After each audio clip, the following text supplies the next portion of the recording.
Bueno, la inversión uterina es un proceso bastante infrecuente que consiste en la invaginación del útero dentro de su propia cavidad. O sea, el fondo uterino se invagina en sí mismo, arrastrando las paredes y puede descender hacia la vagina, incluso hacia la vulva. Es una causa muy infrecuente de hemorragia postparto, pero cuando ocurre es muy grave. Esto puede ocurrir por la tracción sostenida y brusca del cordón. Esto va a generar hemorragia y va a generar un shock de tipo vagal y un dolor muy intenso. La paciente refiere dolor, se puede hasta descompensar. El manejo es el tratamiento, cuando nosotros lo diagnosticamos, es la reposición digital del útero hacia adentro, bajo anestesia. Se puede hacer por vía vaginal o por vía laparotómica, en el caso de una cesárea.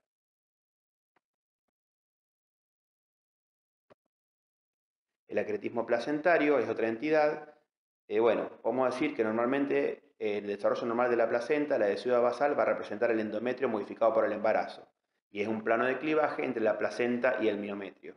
Cuando la implantación placentaria se realiza en una manera anómala y se pierde esa adhesiva basal, la placenta se va a ir directamente al miometrio. Esto es lo que se llama acretismo placentario, es decir, por pérdida de esa adhesiva basal.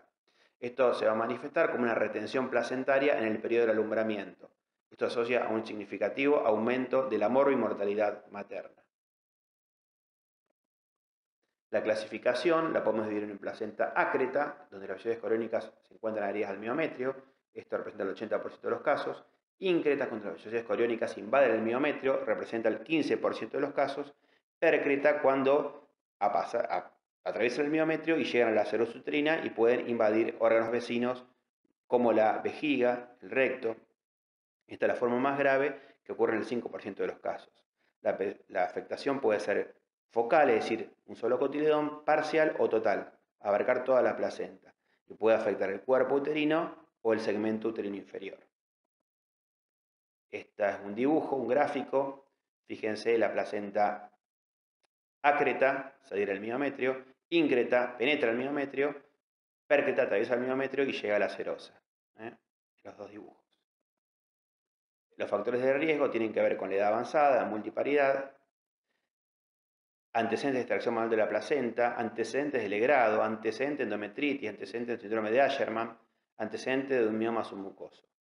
La causa más frecuente es la que yo puse en verde, que es la cesárea previa. Cuanto mayor sea el número de cesáreas que tenga la paciente previamente, mayor incidencia o mayor riesgo de acretismo placentario hay.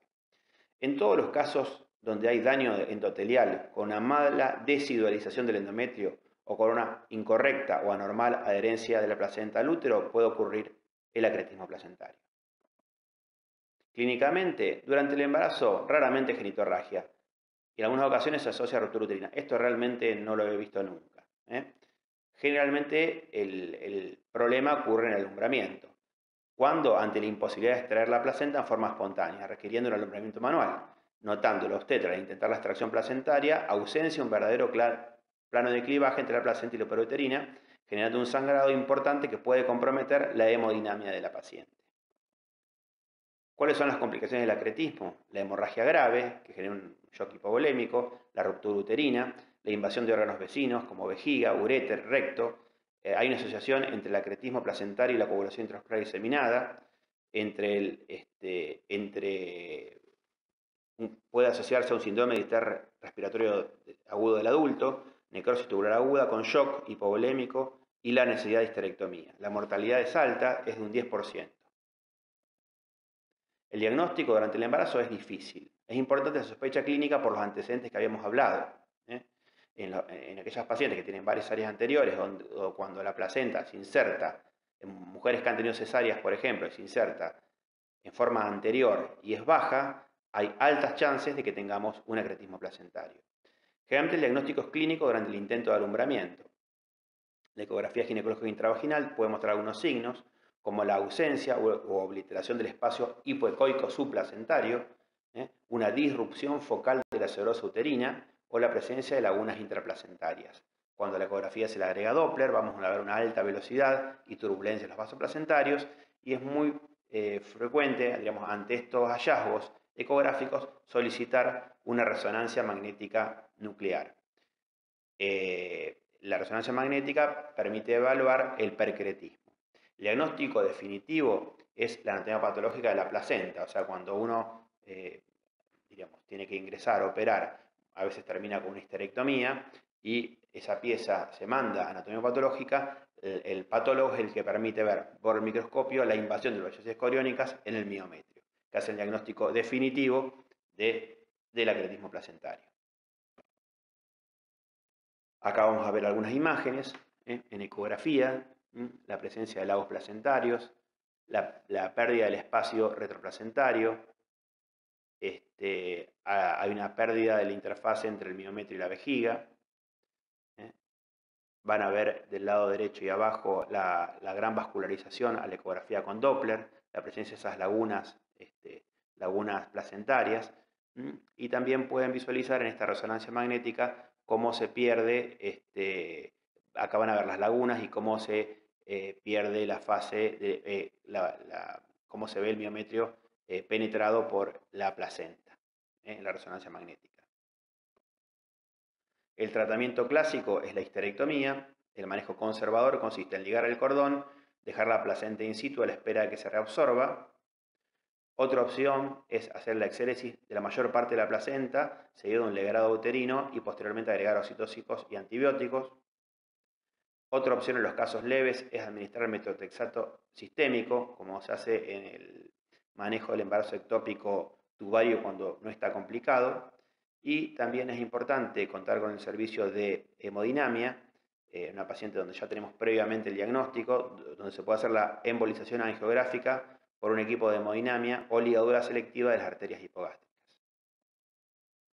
Bueno, esto es como un resumen, es una guía, un algoritmo del Ministerio de Salud de la Nación. Manejo de la hemorragia postparto. Las medidas iniciales: proceda sin demora, pide ayuda, lo que yo decía, a un tocoginecólogo, hemoterapia, anestesista. Evaluar el estado clínico, pulso, presión arterial, coloración, estado de conciencia. Colocar un acceso endovenoso, como yo les decía, 16 unidades, 16, una vía 16, un catéter 16. Pasar soluciones expansoras, metoclopramida, administrar oxígeno, terapia por máscara, colocar sonda vesical para cuantificar diuresis, obtener muestra de sangre para ver la compatibilización de sangre, hematocrito, plaquetas, coagulogramas, fibrinógenos, productos de degradación del fibrinógeno. Si la hemorragia se produjo al alumbramiento, no, entonces hay que estimular la salida de la placenta, el desprendimiento a través de oxitocina con 10 unidades, masaje uterino y tracción controlada del cordón. Otra opción que yo no se las dije, porque no utilizamos mucho, es la inyección intraumbilical de oxitocina para favorecer el desprendimiento. Si se desprendió, lo que teníamos era una retención placentaria. Si no logramos desprenderla, puede ser un acretismo placentario que requiere una histerectomía. Si la placenta se encuentra íntegra, sí. Si no se encuentra íntegra, podemos pensar en restos placentarios, lo que requiere hacer un legrado. Si la placenta se encuentra íntegra y el útero está retraído in situ, es importante evaluar a través de la vagina y el cuello si hay algún tipo de desgarro. Si hay desgarros, hay que proceder a la sutura. Si el examen uterino manual es normal, podemos sospechar una coagulopatía. Si el examen uterino no es normal, podemos pensar una rotura uterina y a veces tenemos que hacer una laparotomía exploradora y eventualmente una histerorrafia o una histerectomía. Si el examen físico, como les digo, de la vagina y el cuello no es normal, podemos sospechar desgarros y requerir la sutura por vía vaginal. Bueno, acá está entonces toda la serie de pasos que se van haciendo de acuerdo a los hallazgos que vamos encontrando. Muchas gracias.